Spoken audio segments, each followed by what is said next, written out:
Dos textos. Primero en Efesios 5 y luego en Romanos 12.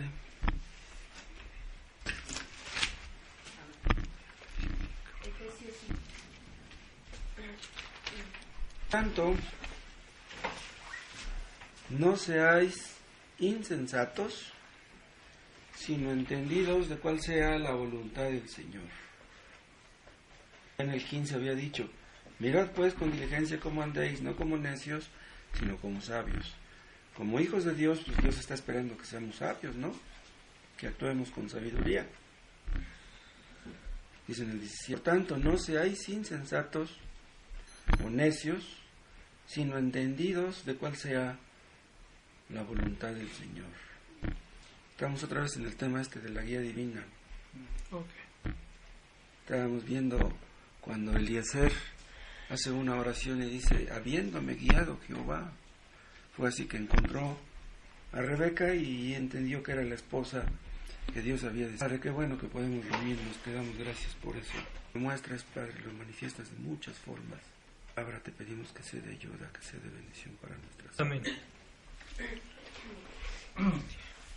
Este entendimiento que menciona aquí en el versículo 17 lo necesitamos todos.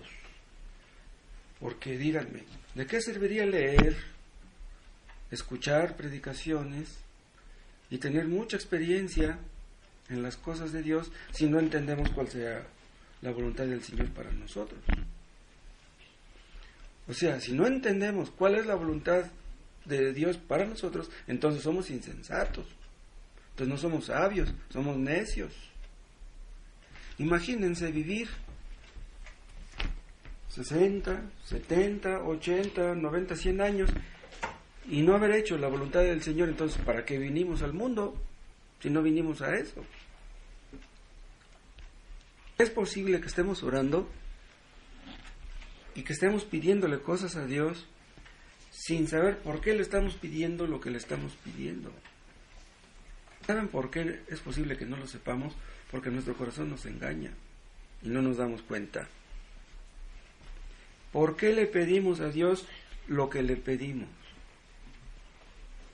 Durante muchos años,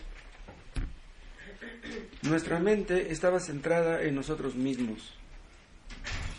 O sea, pensábamos egoístamente.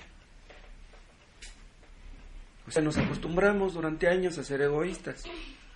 Pero cuando llegamos a ser convertidos, Dios nos va enseñando a pensar de otra manera. Es una tarea que puede llevar mucho tiempo, pero efectiva. Vean el otro texto que les mencioné, que está en Romanos capítulo 12.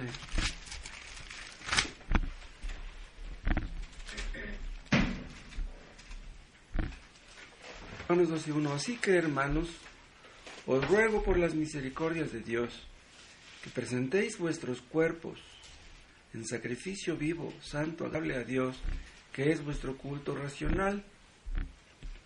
No os conforméis a este siglo, a este mundo, a esta época, sino transformaos, vean, por medio de la renovación de vuestro entendimiento. Aquí está otra vez la palabra entendimiento.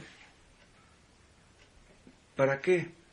Para que podamos comprobar cuál sea la buena voluntad de Dios, agradable y perfecta. Entonces, nuestro entendimiento va siendo transformado poco a poco para que lleguemos al punto de conocer la buena voluntad de Dios, agradable y perfecta. Pero que hay responsabilidad de parte nuestra también, porque dice, no os conforméis a este siglo. Y en el 1 dice que debemos presentar nuestros cuerpos en sacrificio vivo. Entonces hay algo que tenemos que hacer para que podamos llegar a esta renovación del entendimiento. Entonces pueden ustedes ver que la transformación de los creyentes empieza aquí, en la mente. Ahora, hay una palabra muy interesante aquí en el versículo 2 que dice transformaos. Vean, no recuerdo cómo es exactamente la palabra griega, pero es la palabra de donde se deriva la palabra metamorfosis. ¿Sí? O sea, nos vamos transformando como se transforma la oruga en mariposa. Una oruga pues, es un gusano que se arrastra, pero la mariposa sale volando y tiene unos colores tan lindos. Entonces nuestra mente se va transformando y Dios nos enseña a pensar como debemos pensar los creyentes. ¿Saben ustedes cómo ataca Satanás a los creyentes nuevos y a los viejos también? A través de la mente, por medio de la mente. Nos mete dudas, nos mete temores. ¿Se acuerdan cuando Pedro dio unos pasos sobre las aguas y de repente miró hacia abajo? Fue cuando le entraron las dudas y los temores. Pues eso lo puede pasar a cualquier cristiano. El diablo nos puede meter dudas y esas dudas están aquí. Y esos temores empiezan por aquí. Dios no me ayuda. Y si no estoy haciendo lo correcto, y si me voy a terminar mal por estar haciendo esto. ¿Se acuerdan ustedes cuando Saúl andaba persiguiendo a David? Anduvo huyendo por muchas partes David y no lo podía atrapar Saúl. Saúl traía muchos soldados, de los mejores, soldados de élite. Unos iban por un lado del cerro y otros por el otro lado, pues Dios no lo entregó en sus manos. Pero como andaba huyendo día tras día, llegó a un momento en que David dijo, no, ya no puedo más. Me va a agarrar este tipo. Y dijo, algún día caeré en las manos de Saúl. Pero si a Dios lo había liberado tantas veces, ¿por qué pensó así David? Ahora, ¿terminó cayendo en las manos de Saúl? No. Dios nunca lo entregó en sus manos. Ustedes pueden decir, híjole, antier no caí en tentación. Ayer ya mero estuve cerca de caer en tentación. Y hoy también. Pero híjole, ya no puedo. A lo mejor mañana sí voy a caer. No tienes por qué pensar así.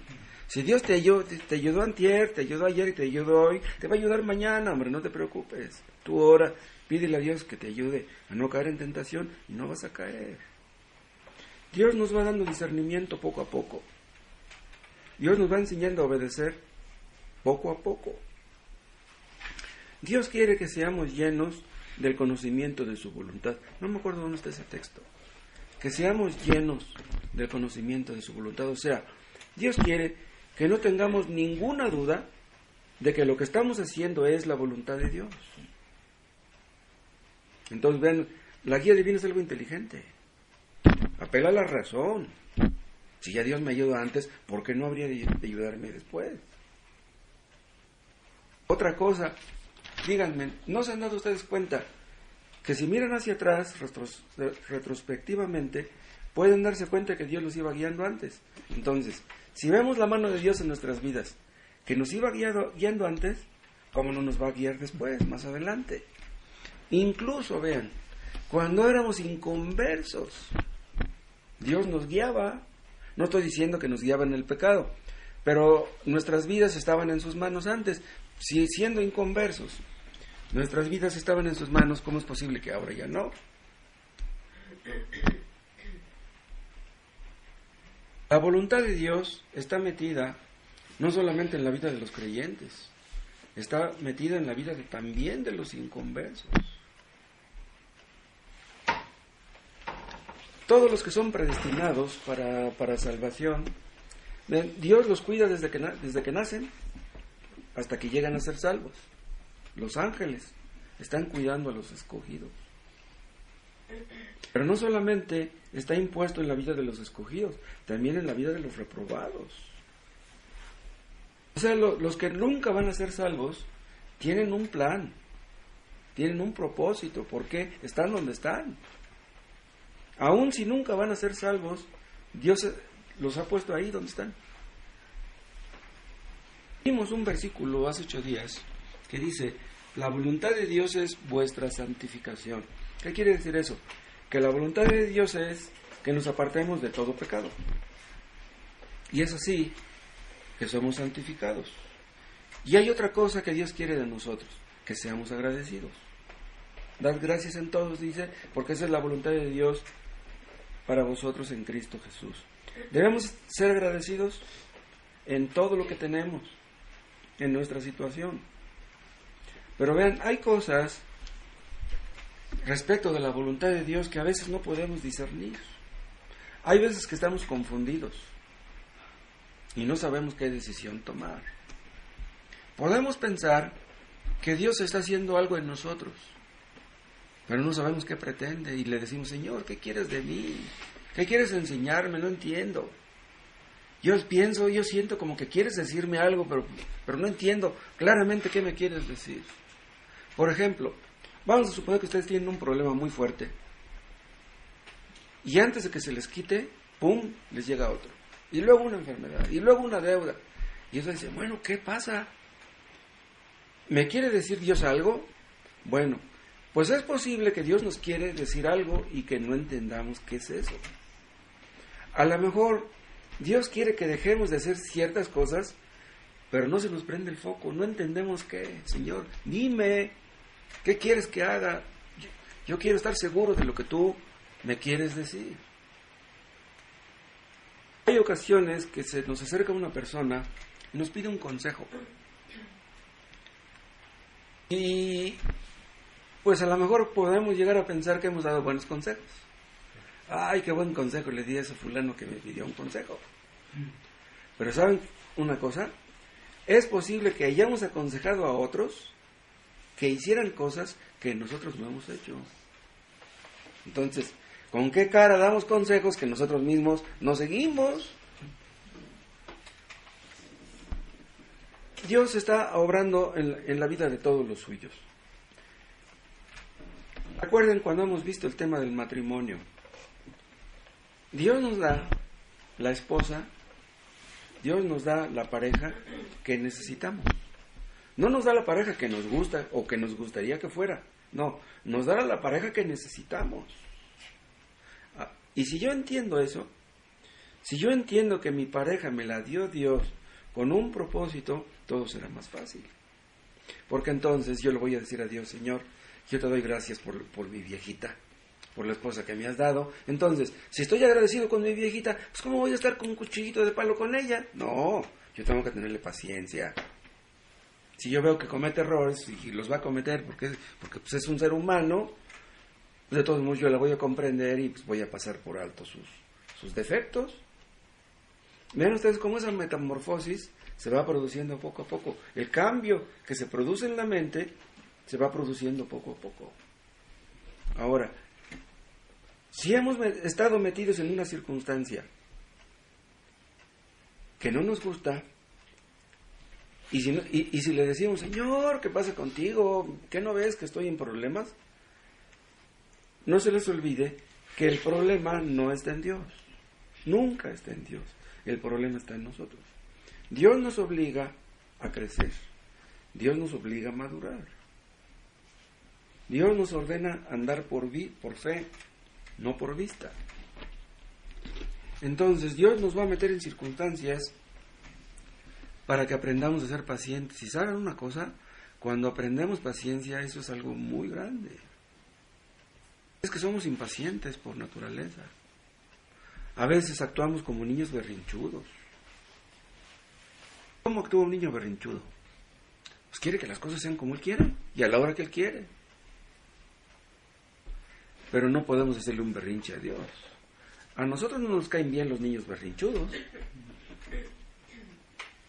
¿Qué es lo que Dios quiere para nosotros? Pues es lo mejor. Pero ¿saben qué? Es posible que lo dudemos. Y si dudamos que Dios quiere lo mejor para nosotros, entonces es posible que tengamos que aprender algo doloroso. Dios nos obliga a depender de Él, a confiar en Él. Estamos en una situación difícil. Quisiéramos estar seguros de que las cosas van a acabar bien, pero pues ni modo de que se nos aparezca Dios y nos diga: no te preocupes, Moisés, todo va a acabar bien. Imagínense que de repente tengo una dolencia por aquí, un dolor muy fuerte, y digo: caray, a lo mejor tengo cáncer, a lo mejor me va a dar un infarto. Quisiéramos estar seguros que las cosas van a acabar bien, pero quisiéramos estar seguros de que a nuestros hijos les va a ir bien. Pero ¿cómo podríamos estar seguros de eso? quisiéramos estar seguros que nuestros hijos se van a casar bien.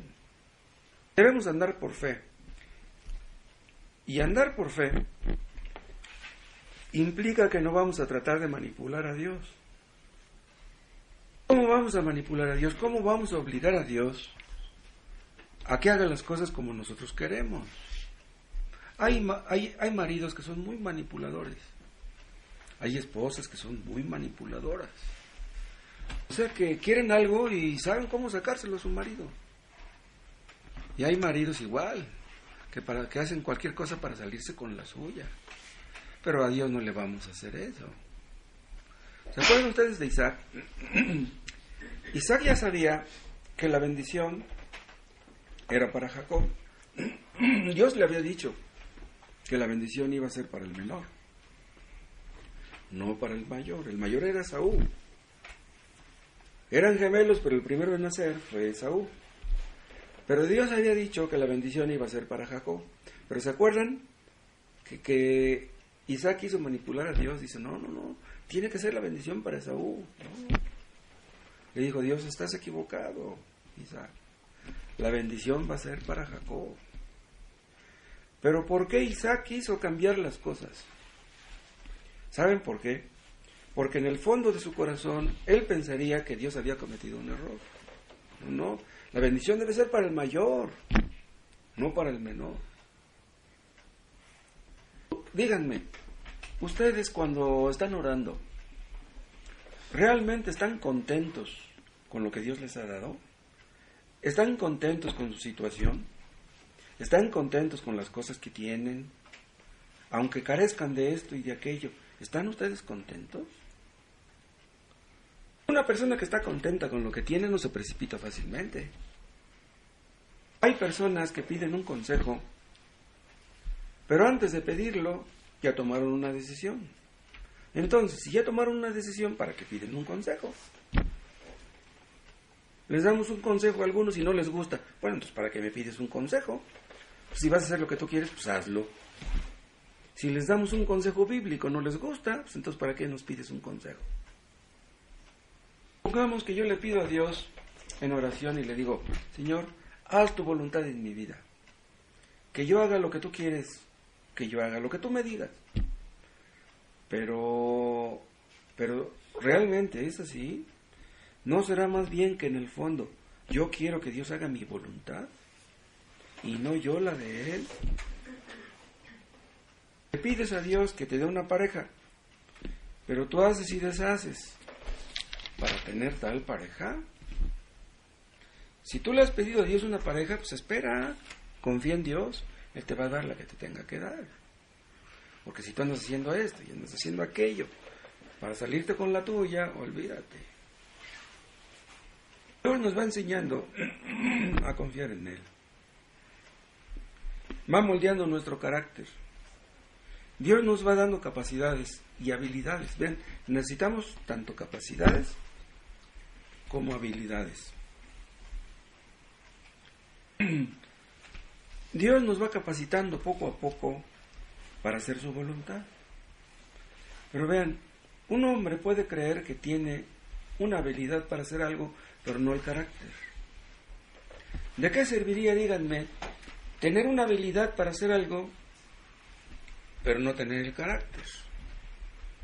O sea, el tener una habilidad para algo no nos capacita para ese algo. ¿Me explico? Por ejemplo, una persona puede ser muy buena para predicar, para enseñar. ¿Se acuerdan de...? Conocimos una persona en esa que era bien bueno para predicar. Y lo pusimos a predicar. Pero ya después nos dimos cuenta que no tenía el carácter apropiado. Pues el asunto no es nada más que una persona predique bien. Carácter adecuado. Hay pastores, por ejemplo, que son muy buenos para predicar, pero que su familia es un caos. ¿Qué pasa? Pues que no deben predicar. Son buenos para predicar, tienen un hijo en la cárcel, tienen un hijo que es drogadicto, pues mejor que se baje del púlpito. ¿Con qué cara se para detrás del púlpito? Ay, pastor, hay hombres que predican muy bien, pero su vida es un desastre. Pues mejor que no prediquen. Ah, pero vean, hay otros que sí tienen el carácter para predicar, pero que no saben ni leer, o que apenas si saben leer. Necesitamos las dos cosas, tanto carácter como capacidad. Debes entender bien las doctrinas, pero no basta con que las entiendas. Necesitas un carácter apropiado. Acuérdense de Moisés. Moisés no sabía hablar, Dios lo mandó y dijo, no, dice, yo no sé hablar. Pero vean, ni sabía hablar, ni tampoco tenía el carácter. Pero Dios lo capacitó para hablar y le dio el carácter. Dios estaba desarrollando el carácter de Moisés y él no sabía ni cuándo iba a hacer eso. Dios capacitó a Moisés durante 40 años en el desierto para ser un líder. Primero fue pastor de ovejas y luego fue pastor de personas. Lo mismo pasó con David. David fue pastor de ovejas y luego fue pastor de personas. Acuérdense de Salomón. Salomón era un hombre que tenía muchas capacidades. ¿Pero se acuerdan lo que hizo?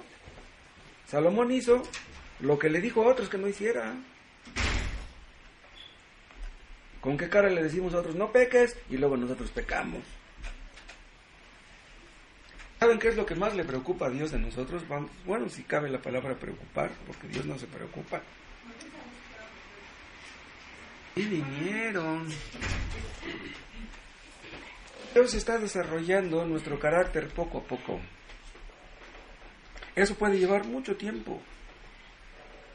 Aprender a hablar con paciencia, con humildad, con amor, eso puede llevar mucho tiempo.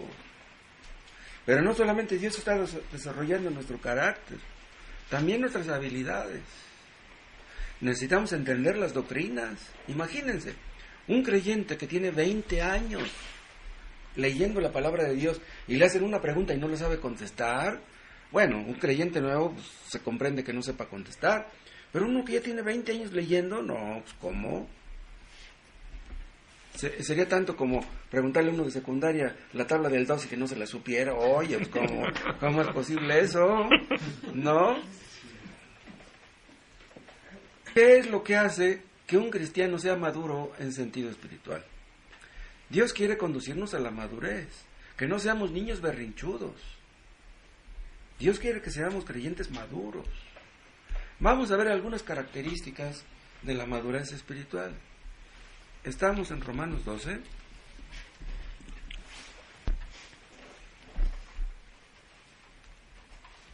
Ya vimos el versículo 2. No os conforméis a este siglo, sino transformaos por medio de la renovación de vuestro entendimiento, para que comprobéis cuál sea la buena voluntad de Dios, agradable y perfecta. Pero ven el siguiente. Digo pues, por la gracia que me es dada, a cada cual que está entre vosotros, que no tenga más alto concepto de sí que el que debe tener, sino que piense de sí con cordura, conforme a la medida de fe que Dios repartió a cada uno. Vean lo que dice. Que no tenga más alto concepto de sí que el que debe tener. Vean, ¿quiénes son los maduros? Los que se conocen a sí mismos. O sea, un creyente maduro conoce sus debilidades, conoce sus errores, conoce sus defectos, está consciente de sus debilidades. Un creyente maduro es realista. Un creyente maduro ve las cosas como debe verlas. Pero los niños y también los jóvenes, los adolescentes, se sobreestiman. Los jóvenes creen que saben mucho. Los jóvenes empiezan a ver errores en sus padres. Cuando eran niños no los veían. Ya cuando llegan a jóvenes, empiezan, no, mi papá está mal, mi papá ya está chocheando, mi papá no entiende. Es que mi papá pues, está chapado a la antigua, pero pues, él no entiende nada del siglo XXI. O sea, los niños se creen más de lo que son realmente. Pero ¿saben por qué? Porque no se conocen a sí mismos. Pero un creyente maduro se conoce. Cuando entendemos que hemos cometido muchos errores, cálmate, Moisés, no te precipites. Dios hace muchas cosas para que nos conozcamos a nosotros mismos. Eso es lo que hizo con Moisés. Eso es lo que hizo con David. Vean, Moisés mató a un egipcio. Pero ¿qué tal? Cuando estaba en el desierto aprendió a ser manso y humilde. Después Dios mismo dice de él que era un hombre el más manso de todos, pero cuando mató al egipcio no era nada manso. No, pero Dios lo obligó a aprender a ser manso. Pero Dios lo llevó al desierto. Él no fue al desierto porque él quisiera ir, pues Dios lo obligó a aprender en el desierto. Ahora ven el caso de David. David era muy impetuoso. Cuando era muchacho, pues todos los muchachos lo son. Pero ¿se acuerdan cuando andaba huyendo de Saúl? En ese tiempo, cuando andaba huyendo de Saúl, escribió muchos salmos que reflejan su dependencia de Dios. Pues aprendió a confiar en Dios cuando andaba huyendo de Saúl. ¿Se acuerdan ustedes cuando encontró a Saúl y estaba dormido y llegó y cortó un pedacito de su manto? Ya no era impulsivo, porque si hubiera sido impulsivo, ahí lo mata, dice, oh, sí me las paga todas juntas. ¿Sí? Un creyente maduro entiende lo que es y lo que no es, lo que ha logrado y lo que no. Dios nos ayuda a conocernos, ¿saben cómo? Por medio de las circunstancias de la vida. Dios nos baja los humos. ¿Y saben cómo nos baja los humos? A través de nuestra pareja. Un creyente maduro entiende que Dios le dio a su pareja para verse en ese espejo.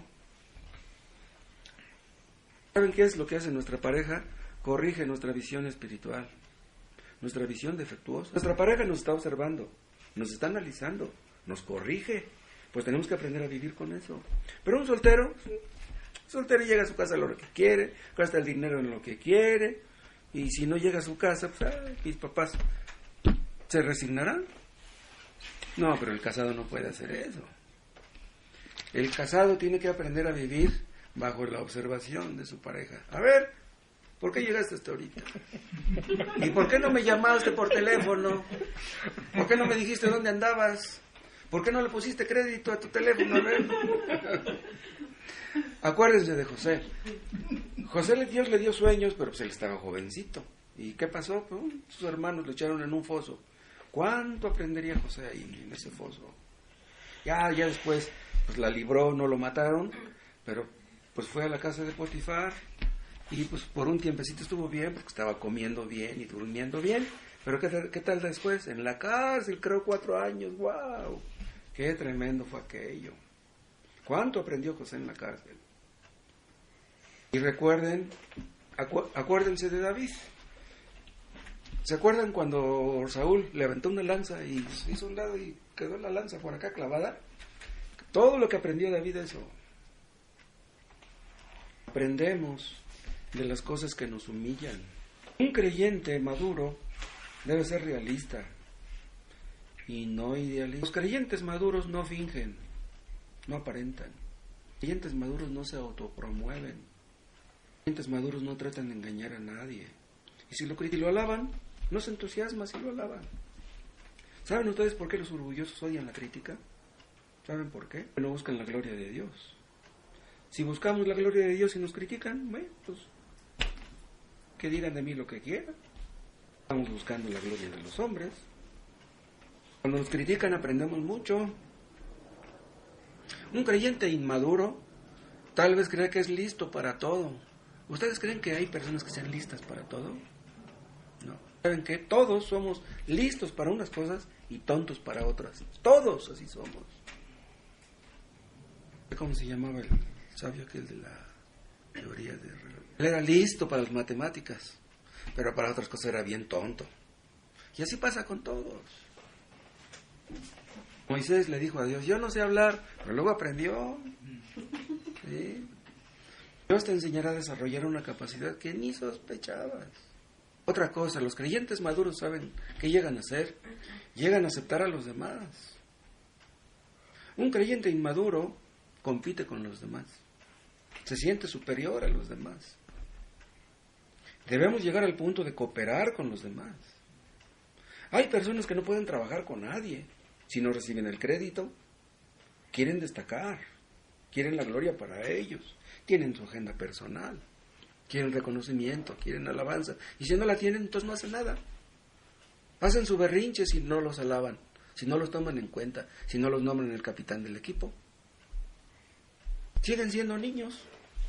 Estas personas buscan autoestima como los niños, quieren sentirse importantes como los niños, porque los niños pues lloran y la mamá luego va con ellos.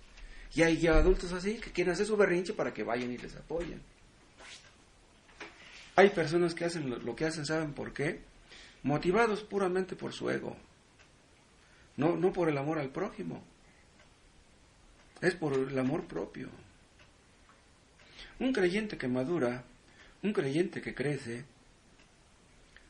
olvida las cosas personales y busca el bien de otros. Un creyente que madura ama a su prójimo. No se mete en un debate para discutir.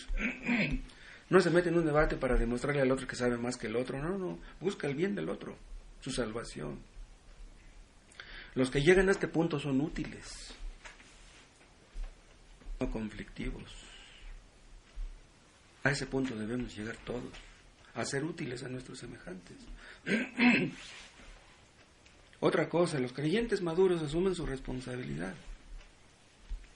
Yo debo aceptar mi responsabilidad. Yo no debo estar buscando que otros lo hagan. Oye, que tú no has hecho lo que te toca. Yo debo hacer mi parte. Y si los demás no hacen la suya, allá ellos darán cuenta a Dios. Los que no son maduros dicen, no, es que me cargan la mano, abusan de mí, yo hago todo y los demás no hacen nada. Yo limpio las sillas de la iglesia y los demás no las limpian. Yo las limpio bien y los demás las limpian mal. Yo me esmero y los demás no se esmeran. Yo soy el único que trabaja en la iglesia y los demás son unos flojos. Yo ofrendo mucho y los demás no ofrendan casi nada, son unos tacaños. No, si lo haces así mejor no ofrendes. Un creyente maduro está dispuesto a desempeñar un trabajo aunque sea muy humilde. En una ocasión dijo el hermano Tomás que cuando él era copastor, años en la iglesia en Oklahoma, lavaba los baños. Uno puede decir, pero ¿cómo? Yo soy el copastor y lavo los baños. No puedes confiar en un creyente maduro. En un creyente inmaduro, ¿cómo vas a confiar? Si tuvieras un niño, le darías un billete de 500. Ten, hijo, ve.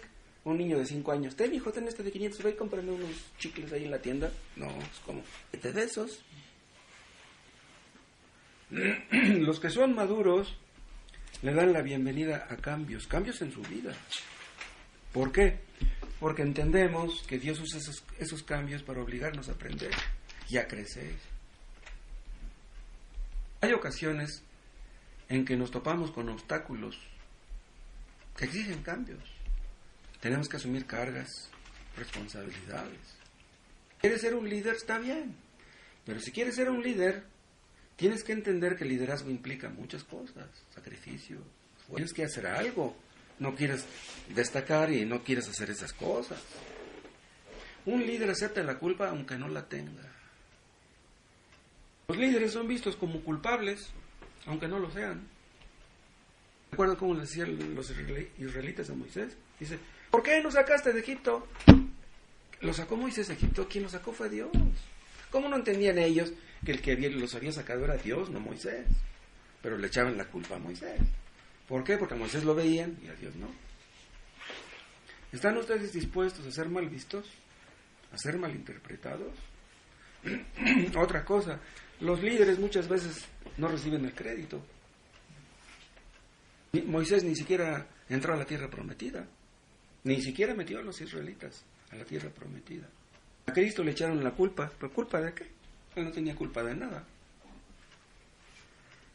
Los creyentes maduros aceptan las cargas, aceptan las responsabilidades. Si tú no estás dispuesto a esto, mejor ni te metas. Un líder debe trabajar duro, no jugar. Dios le dijo a Josué que tenía que vamos al frente, tenemos que hacerlo. Hay algunos que se meten a diputados, dicen, es que yo quiero servir a mi país.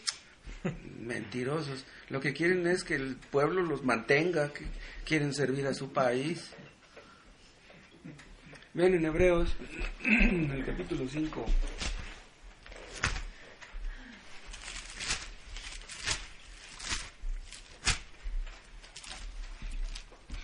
Hebreos 5:11. Acerca de esto tenemos mucho que decir y difícil de explicar, por cuanto os habéis hecho tardos para oír. Está hablando de Melquisedec, ¿no? En el versículo 10. O sea que ahí en el asunto de Melquisedec hay cosas muy profundas. Dice, acerca de esto tenemos mucho que decir y muy difícil de explicar. ¿Por qué difícil de explicar? Por cuanto os habéis hecho tardos para oír. Porque debiendo ser ya maestros, después de tanto tiempo, tenéis necesidad de que se os vuelva a enseñar cuáles son los primeros rudimentos de las palabras de Dios. Y habéis llegado a ser tales que tenéis necesidad de leche y no de alimentos sólidos. Vean lo que dice aquí. Es lo que yo les hablaba hace rato, de un creyente que ya tiene 20 años. Que ya tiene 20 años aprendiendo y ya debería ser maestro. Pero no, dice. Tiene necesidad de leche. Ahora vean, los creyentes, ¿no tenemos necesidad de leche? Sí, esta es la leche. Pero no nos conformamos con la leche. No dependemos de la leche. Vamos al alimento sólido. ¿Qué dice después? Todo aquel que participa de la leche es inexperto en la palabra de justicia porque es niño. Pero el alimento sólido, dice, es para los que han alcanzado la madurez. Estamos hablando de la madurez. O sea, en la Biblia hay leche, pero hay alimento sólido. Pero si tú tomas solamente leche, te dan alimento sólido, pues te vas a empachar. Hay niños, por ejemplo, de año y medio, que tú le das tantito mole verde, no, pues pobre niño, ¿a dónde lo vas a mandar? Pues hay creyentes que son tan inmaduros que le hablan de una doctrina profunda y no la entienden. Dicen, ¿qué dijo el pastor? Dicen, no entendí nada. ¿Por qué? Porque están acostumbrados a la leche. Ahora vean otra vez el 14. Pero el alimento sólido es para los que han alcanzado madurez. ¿Quiénes son esos? Dice, los que por el uso tienen los sentidos ejercitados en el discernimiento del bien y del mal. Esta madurez no necesariamente se alcanza con los años, con las canas. Un creyente de 20, 25 años ya puede ser un creyente maduro. ¿Cómo llega a la madurez? Con la obediencia. No solamente es con los conocimientos, es con la obediencia a lo que está escuchando. No basta con que leas, no basta con que escuches la predicación. Obedece lo que está escrito y entonces madurarás. La persona que más aprende es la persona que tiene más responsabilidad. ¿Para qué aprendemos lo que aprendemos? Para transmitirlo a otros. ¿Sí? Transmite a otros lo que has aprendido. Al que más se le da, más se le demandará. Pero a los niños les gusta el juego. A los niños les gusta la diversión. A los niños no les gustan las responsabilidades. Hay niñas de 15 años que les dicen que laven los trastes. Ay, ¿cómo que lavar los trastes? Debes enseñar a las niñas desde más chicas. ¿Quieres enseñar a una niña de 15 años a lavar trastes? Deben aprender desde chicas. Los hebreos a los que está dirigiéndose aquí el autor no podían entender ciertas doctrinas porque pues deberían ser maestros, pero pues eran niños que tenían que ser enseñados en los rudimentos. ¿Cuáles son los rudimentos? El ABC, el abecedario. Es como enseñarle al chamaco que está en la prepa, enseñarle las tablas, enseñarle el abecedario. A mí se me hace que hay chamacos en la prepa que no se saben el abecedario. A mí se me hace. Cuando íbamos en la escuela nos enseñaban eso pues, desde primero, segundo. Hay creyentes que son tan inmaduros que si les preguntan de qué se trató la predicación, pues hablo de esto, a ver, explícamelo. No, pues no sé. No entienden lo que escuchan. Dios quiere que enseñemos a otros lo que estamos aprendiendo. Debemos darlo. Y saben que cuando ustedes tienen algo en la mente y se lo enseñan a otra persona, ahí se les graba más. Nos obligamos a aprender, a recordar esas cosas. Cuando nosotros platicamos con un creyente maduro, algo aprendemos de él. Él aprende de nosotros y nosotros aprendemos algo de él. Es muy importante entender las doctrinas, porque eso nos da fortaleza. Eso nos capacita para ser útiles a nuestros semejantes. Por eso no basta con que lean la Biblia, lean otros libros también. Hay personas que parece como que entendían,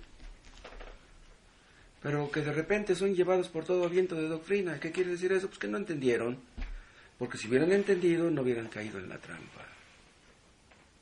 Debemos ser pacientes con los creyentes nuevos. Una maestra de kinder pues tiene que tenerle paciencia a los niños, porque pues son pequeñitos, pero ¿cómo tenerle paciencia a un chamaco ya grande? A los creyentes nuevos hay que tenerles paciencia.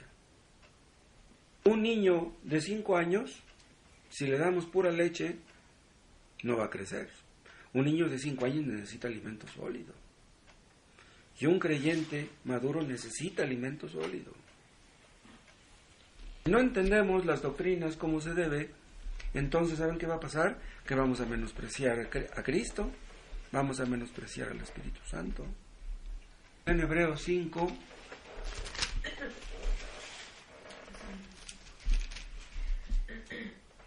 (5:14), pero el alimento sólido es para los que han alcanzado madurez. Esta palabra madurez es la palabra griega teleioi. ¿Y saben qué significa esa palabra? Perfección. A los que han alcanzado la perfección. Pero nosotros no creemos en la perfección. Esta es una perfección relativa, no es una perfección absoluta. Y luego habla para los que por el uso tienen los sentidos ejercitados. Esta palabra ejercitados es la palabra gumnazo, de donde se deriva la palabra gimnasio. ¿Cómo ven? ¿Sí? O sea, debemos ejercitar la mente. Así como un atleta ejercita los músculos para que estén fuertes, nosotros debemos ejercitar nuestra mente. ¿Cómo? Estudiando, aprendiendo. Y dice, en el discernimiento del bien y del mal. ¿Qué es bueno, qué es malo? ¿Qué es lo que permite Dios y qué es lo que no permite? Dice, ejercitados en el discernimiento del bien y del mal. Y aquí implica también que así como nos acostumbramos a pecar, nos acostumbramos a vivir una vida santa. Durante años pecamos y pecamos y pecamos, pero ya después aprendemos a obedecer y obedecer y obedecer, y llega el momento en que casi obedecemos en todo. Podemos llegar al punto de que casi no pequemos. No vamos a llegar al punto de la perfección porque es imposible, pero podemos llegar al punto de que casi no vamos a pecar. Y es así como somos fortalecidos, y así el diablo ya no nos va a hacer caer en tentación.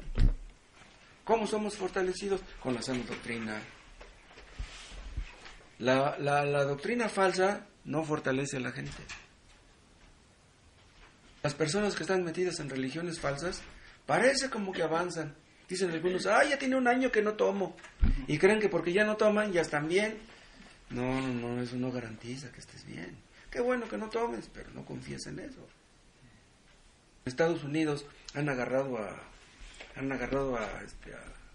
pastores acusados de adulterio, no solamente de adulterio, un montón de cosas bien chuecas, famosos predicadores. Y si son famosos a nivel nacional, salen en la televisión, y son acusados y los encierran en la cárcel, si ellos están mal, imagínense la gente que los escucha. No, hombre. Ustedes van a hablar con la gente, tienen que entender las doctrinas, tienen que aprenderse los textos. Si van a ir a la guerra, tienen que llevar el fusil, porque pues, si no saben ni cómo se dispara el rifle, pues entonces ¿cómo van a ir a la batalla? Satanás nos va a poner trampas, pero Dios nos librará. Y es por eso que luego dedicamos tiempo a estar viendo un texto y otro y otro. Ayer llegó un gringo ahí allá en a la iglesia, y platiqué con él y me dice, oiga hermano, dice aquí no cantan mucho rato. Le digo, los domingos, cantamos unos 3-4 himnos. Dice, es que yo he ido a iglesias, dice, que se pasan una hora cantando, dice, nomás predican media hora. No, dice, yo quiero escuchar la predicación. Le digo, qué bueno que piensa usted así. Hay iglesias donde se la pasan cante y cante y cante, y salen y todos se van a sus vicios y a andar con las mujeres. ¿Usted qué sirve que estén cante y cante? La gente necesita conocer las doctrinas, pero no solamente conocerlas, obedecerlas. Conociendo las doctrinas, Podemos caer en tentación. Imagínense si no las entendiéramos, si no las conociéramos. Debemos pedir a Dios que nos dé discernimiento entre el bien y el mal. Señor, ¿qué es bueno? ¿Qué debo hacer y qué no? Dame sabiduría. Si ustedes le piden sabiduría, Dios se las dará porque ha prometido hacerlo. Dios nos ayude a todos.